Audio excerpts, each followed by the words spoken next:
చెన్నకేశవరెడ్డి చెల్లెల్ని చూస్తాం.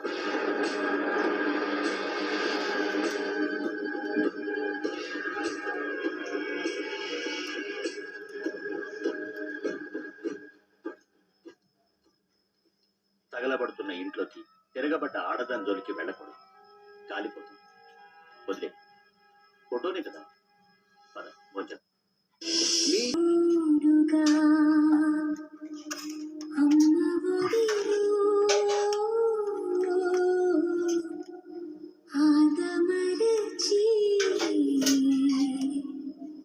బంగారు కలల్ని కనరా బాహుబలి.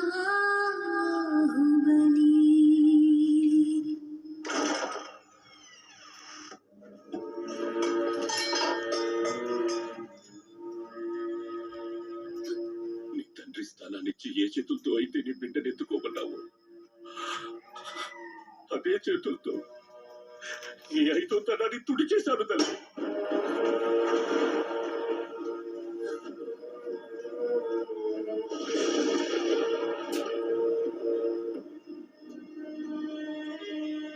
ఆ పసి గొంతు నీ నుసిమై శివగామి, లేకపోతే ఆ గొంతే పెరిగి పెద్దదై ప్రశ్నిస్తుంది, నిలదీస్తుంది, గర్జిస్తుంది.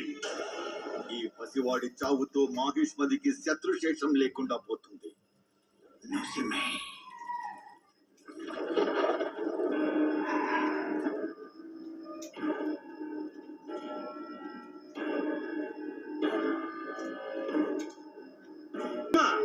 ఎలా ఉందో చూడు పిలక జరాదీను. Mister Ramu, you know what happen one. నేను నా వైఫ్ పద్మ, రాజు అందరం కలిసి కారులో పిక్నిక్ వెళ్ళి బయలుదేరు.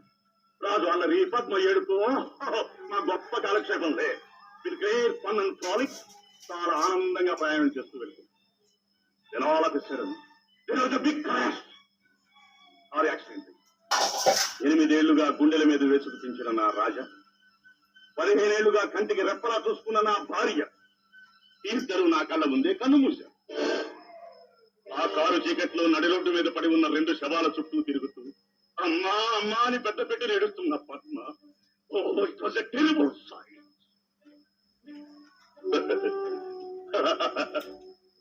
నన్ను ఛాలెంజ్ చేశాడా దేవుడు. నా ప్రాణమైన 2 వ్యక్తులు నా నుంచి ఏకకాలంలో దూరం చేసి నన్ను దెబ్బ కొట్టానని విర్రవీగాడు. You know what I did? ఆ శవాలను చూసి నేను ఏడవలేదు. Not even a drop of tears. నవ్వేశాను.